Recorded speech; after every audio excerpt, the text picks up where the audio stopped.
மனசு வருத்தமாயிருச்சு. சரி, லுலுலாய்க்கு சொல்லிட்டோம், அதனால கரெக்டா சொல்லணும்னு சொல்லிட்டு என்ன சொன்னாரு, பெண்ணென பூமிதனில் பிறந்து விட்டால் மிக பீழ இருக்குதடி தங்கமேன்னு சொன்னார்னா அதானே ஏக்கப்பட்டவன் நம்முடைய அம்மா. அம்மா நான் உனக்கு வைரம் வாங்கி தரமான்னு சொல்லி பாருங்க, எந்த அம்மாவும் சந்தோஷப்பட மாட்டா. அம்மா இன்னைக்கு நான் வயிறார சாப்பிட்டேம்மான்னு சொல்லி பாருங்களேன், அந்த அம்மா முகத்துல இருக்கிற சந்தோஷத்தை இந்த வெளி உலகம் உங்களுக்கு கொடுத்துருமா? ஒரு பெண் கல்யாணம் ஆயிடுச்சுங்க, கல்யாணம் ஆயிட்டு புருஷ வீட்டுக்கு போயிருச்சு. அப்பாவை நினைச்சு ஒரு 2 வரி கவிதை எழுதுது. என்ன தெரியுமா? அப்பா அப்பா அவரை பார்க்கும் பொழுதெல்லாம் உங்களை பற்றி நினைக்கிறேன். அப்பா அவரை பார்க்கும் பொழுதெல்லாம் உங்களை பற்றி நினைக்கிறேன். உங்களை பார்க்கும் பொழுதுதான் அப்பா அவரையே மறந்து விடுகிறேன். ஒரு பெண் எழுதுச்சு நடுவர் அவர்களே. உள்ளூர் செய்திகள் உங்கள் விரல் நுனியில் படிக்க பார்க்க பரவசப்படுத்துகிறது king 24x7 app. Download king 24x7. வா, நான் அப்படியே ஷாக் ஆயிட்டேன் நீங்க பண்ணத பார்த்து.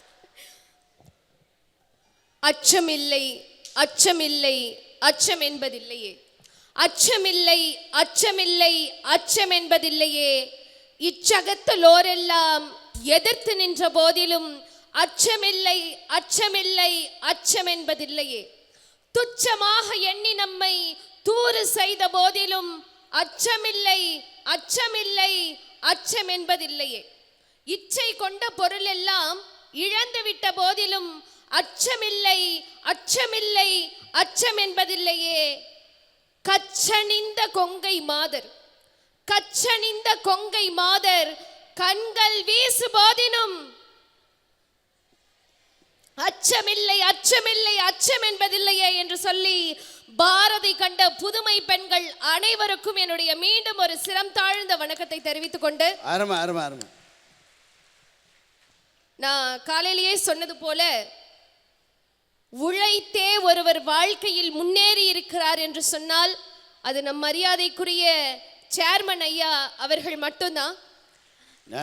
எனக்கு என்ன ரொம்ப பிடிச்சதுங்கிறத மட்டும் நான் சொல்லிட்டு நீங்க தலைப்புக்குள்ள பேச ஆசைப்படுறேன்.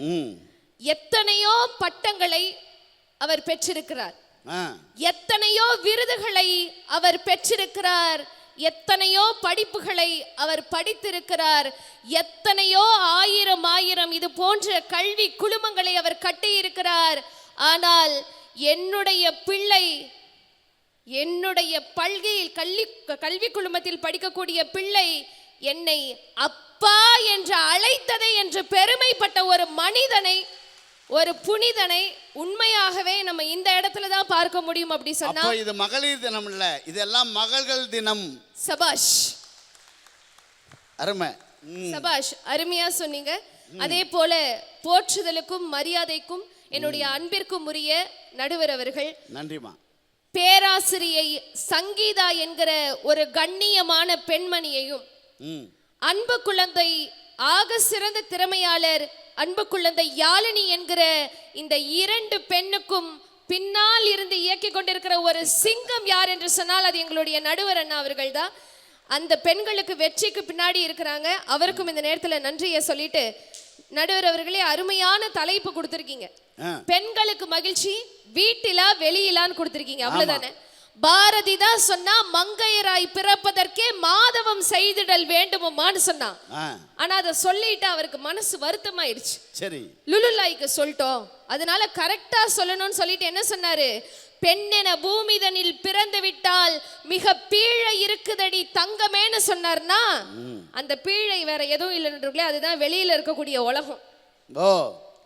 பெண்களுக்கு எது செய்யணும்னு 10 இருக்குங்க, எது செய்யக்கூடாதுன்னு 10,000 இருக்கு. ஆண்களுக்கு பிரச்சனை 1000 இருக்கு, பெண்களுக்கு பிரச்சனை 1001.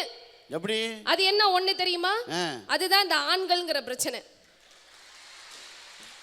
ஓ, எங்க என்ன அந்த ஆண்ல அப்பா வருவாரா? அந்த அப்பா வீட்ல இருக்காரு, வரமாட்டாரு. இதுல என்ன பேசுறாங்க? வெளியில மகிழ்ச்சி வெளியில மகிழ்ச்சின்னு மனசாட்சியை தொட்டு சொல்லுங்க. ஒரு பெண்ணுடைய மதிப்பை எதை வைத்து தீர்மானிக்கலாங்க? அன்பா பேசுதுப்பா குழந்தை, நல்ல பொண்ணுப்பா, அறிவா இருக்காப்பா, நல்ல பொண்ணுப்பா, நல்லா படிச்சிருக்காப்பா, சேவை மனப்பான்மையோட இருக்காப்பான்னு அழகையும் அன்பையும் சேவை மனப்பான்மையும் வைத்து தீர்மானிக்கிறதுக்கு பேரு மதிப்பு நடுகிறவர்களே. ஆனா இந்த வெளியில ஒரு பெண்ணை வயசையும் அழகையும் உருவ அமைப்பையும் வச்சு தீர்மானிச்சுட்டு இருக்காங்களே, இந்த வெளி உலகம் எப்படிங்க மகிழ்ச்சின்னு நீங்க பேச வந்திருக்கீங்க சொல்லுங்க.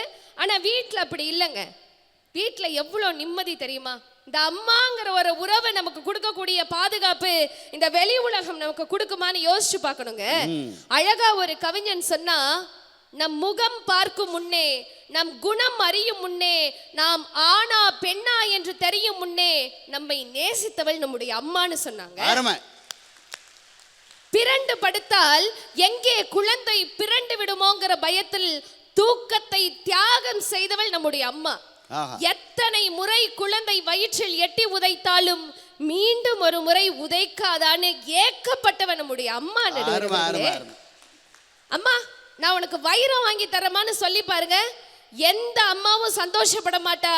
அம்மா, இன்னைக்கு நான் வயிறார சாப்பிட்டமான்னு சொல்லி பாருங்களேன், அந்த அம்மா முகத்துல இருக்கிற சந்தோஷத்தை இந்த வெளி உலகம் உங்களுக்கு கொடுத்துருமா? 1000 5 ஸ்டார் ஹோட்டல்ல சாப்பிட்டாலும் நம்ம அம்மா கையில சாப்பிட்ட அந்த உணவுக்கு ஈடாகுமா? ஈடாகுமா? இதுல எதிரணியில இருந்து வந்த யோகதர்ஷினி என்னடி அணியை பார்த்து சொல்றாங்க சோடா புட்டி அப்படின்னு. அவரை சோடா புட்டின்னு சொல்றாங்க அவரை பார்த்து. ஒன்னு தெரிஞ்சுக்கங்க, வெளி உலகம் மட்டும்தான் நம்மள குட்டை நொட்டை எல்லாத்தையும் சொல்லி கேலி பண்ணும். குண்டா இருக்கிறா, ஒல்லியா இருக்கா, கருப்பா இருக்கிறா, செவப்பா இருக்கான்னு 1000 பேசும். ஆனா தன்னுடைய குழந்தை ஒரு மாற்றுத்திறனாளி குழந்தையா இருந்தா கூட நெஞ்சில அணைச்சு கொண்டாடுறது உங்க வீட்டுல இருக்கக்கூடிய அம்மா தானே நடுவர் அவர்களே. என்னையே எங்க அம்மா சகப்புன்னு தான் சொல்லும். நீ ஒன்னும் கருப்பு இல்ல, பல சிவப்பு. ஏன் தெரியுமா உங்களை கருப்பா பெத்தாங்க? வெள்ளையா பிறந்தா நீங்க அழுக்காயிருவீங்கன்னு உங்க அம்மா கருப்பா பெத்தாங்க நடுவர்களே. ஈன்றாலோடு என்ன கடவுளும் இல்லைன்னு சொல்லுவாங்க. அழகா ஒரு கவிஞன் சொன்னா, உங்களுடைய அலைபேசியை எடுத்து பாருங்கள், மற்ற எல்லா எண்களும் வெவ்வேறு பெயர்களால் அறியப்பட்டிருக்கும், உங்கள் தாயின் எண் மட்டும் அம்மா என்றே பதியப்பட்டிருக்கும்னு சொன்னா. அப்படின்னா அதனாலதான் சொன்னா ஈன்றாலோடு என்ன கடவுளும் இல்லைன்னு சொன்னா. அப்படின்னா அந்த அம்மாவுடைய பாசம் எப்பேற்பட்டது தெரியுமா? கண்ணீர் சிறந்த உறுப்பில்லை, கண்ணை விட மிகச்சிறந்த உறுப்பு இல்லையா? கொண்டானின் துண்ணிய கேளிர் பிறர் இல்லை, கணவனை விட மிகச்சிறந்த உறவு மனைவிக்கு இல்லை, மக்களின் உண்மை வாய் சான்ற பொருள் இல்லை, உண்மையை தவிர உலகத்தில் மிகச்சிறந்த பொருள் இல்லை. கடைசியா சொல்றான் நாலடியார்ல, ஈன்றாரோடு ஒப்ப கடவுளும் இல்லை. சபாஷ், சூப்பர். அப்பா அம்மாவோட ஒப்பிட்டு பார்த்தா கடவுள் கூட இல்லடா, அதுக்கு அப்புறம் தாண்டா அவங்க அப்படின்னு சொல்றான்னா கவிஞர் ஸ்நேகன் அதனால தான் நடுவர்களே சொன்னாரு, அற்புதமான வைர வரிகள்ல ஒரு தாய் எப்படிப்பட்டவ தெரியுமா அப்படின்னு சொன்னாரு கவிஞர் ஸ்நேகன். எல்லாரும் உங்களுடைய அம்மாவை ஒரு பட்டால் இந்த மேடையில 3 ஆண்கள் இருக்கீங்க, 4 ஆண்கள் இருக்கீங்க. இந்த 4 ஆண்களும் ஒரு தந்தை, சரியா? ஆமா. எல்லாரும் யோசிச்சு பாருங்க, இங்க இத்தனை பெண்கள் இருக்கீங்களே, ஒரு பெண்ணுக்கு தந்தை பக்கத்தில் இருப்பது தந்தமுள்ள ஒரு யானை ஒரு பெண்ணை பாதுகாப்பதற்கு சமம் நடுவர்களே. உண்மைதான், உண்மைதான். ஒரு பெண் கல்யாணம் ஆயிடுச்சுங்க, கல்யாணம் ஆயிட்டு புருஷ வீட்டுக்கு போயிருச்சு. அப்பாவை நினைச்சு ஒரு 2 வரி கவிதை எழுதுது. என்ன தெரியுமா? அப்பா அப்பா அவரை பார்க்கும் பொழுதெல்லாம் உங்களை பற்றி நினைக்கிறேன், அப்பா அவரை பார்க்கும் பொழுதெல்லாம் உங்களை பற்றி நினைக்கிறேன், உங்களை பார்க்கும் பொழுதுதான் அப்பா அவரையே மறந்து விடுகிறேன் ஒரு பெண் எழுதுச்சு நடுவர்களே. அம்மாவின் அடிவயிற்று தழும்புக்கு ஈடானவை உழைத்து உழைத்து காய்த்து போன என் அப்பாவின் உள்ளங்கை காப்புகள் இல்லையா நடுவர்களே? என்ன சொன்னாங்க பாட்டுல? கண்ணாடிய பார்த்ததில்ல, அவர் ஒலிச்சு ஒலிச்சு காய்ச்சதில்ல, உள்ளங்கையில் ரேகை இல்ல, அப்பா கைய புடிச்சு நடந்தா திரு அழகாக மாறும் சொன்னாங்களா இல்லையா நடுவர்களே? ஒரே ஒரு சில விஷயங்கள் மட்டும் சொல்லி, ஒரு பெண் எதிர்பார்க்கிறது இந்த வெளி உலகத்துல கோஹினூர் எலிசபெத் மகாராணி தலையில இருக்கக்கூடிய அந்த கோஹினூர் வைரம் கிடையாது நடுவர்களே. வீட்டை விட்டு வாசல்ல கால் வச்சுட்டோம்னா நக்கல் நையாண்டி இல்லாத கேலிகள் இல்லாத சமுதாயத்தை எதிர்பார்க்கிறோம். அது எங்களுக்கு கிடைக்குதா? யோசிச்சு பாருங்க. ஒரு பெண்ணை நோக்கி விழக்கூடிய ஒவ்வொரு பார்வைக்கு பின்னாடியும் அவ்வளவு வக்கரங்கள் இருக்கு நடுவர்களே. அந்த வக்கரங்களுக்கு பின்னால் ஒரு பெண் அனுபவிக்கக்கூடிய வலியும் வேதனையும் எத்தனைன்னு யோசிச்சு பாருங்க. நான் சொல்றேங்க, வீட்டை விட்டு வெளியில வந்தாலே என்ன ஏழ்ற நடக்க போதோன்னு நம்ம பயப்படுறோமா இல்லையா? யோசிச்சு பாருங்க. ஒரே ஒரு சின்ன விஷயங்க, இதை சொல்லி நிறைவு செய்யறேன். ஒரு அழகான ஒரு பெண் அவங்களோட பார்வையில என்ன பண்றானா, தினமும் தன்னுடைய கல்லூரிக்கு போயிட்டு வந்துட்டு இருக்கா. வழியில என்ன பண்ணிடுறானா, ஒரு பையன் வந்து ஆசைப்பட்டு அந்த பொண் பின்னாடி போயிட்டு காதலை வெளிப்படுத்துறான். அந்த பொண் பாத்தீங்கன்னா அதை ஏத்துக்கல, எனக்கு உன் காதல் வேணான்னு நிராகரிச்சிடுறா. அந்த பையன் என்ன தெரியுமா பண்றான், எனக்கு கிடைக்காத இந்த முகம் வேற யாருக்குமே கிடைக்க கூடாதுன்னு சொல்லி ஆசிட் அடிச்சிடுறாங்க. அந்த பொண்ணு கண்ணாடி எடுத்து பார்க்கறா, தன்னுடைய முகத்தை தானே பார்க்க முடியாத அளவுக்கு அந்த பெண்ணுடைய முகம் கோரமா மாறுதுங்க. அந்த பொண்ணு வீட்டில் முடங்கி இருக்கா. ஆனா அந்த பெண்ணை பெற்ற அப்பாவும் அம்மாவும் தைரியம் கொடுக்கறாங்க. அந்த பெண் வெளியில வந்து போராடுறா, உச்ச நீதிமன்றத்துல கேஸ் கொடுக்கறா. சட்டவிரோதமாக விற்கக்கூடிய ஆசிட் விற்பனையை தடுக்கணும்னு கேஸ் போடுறா.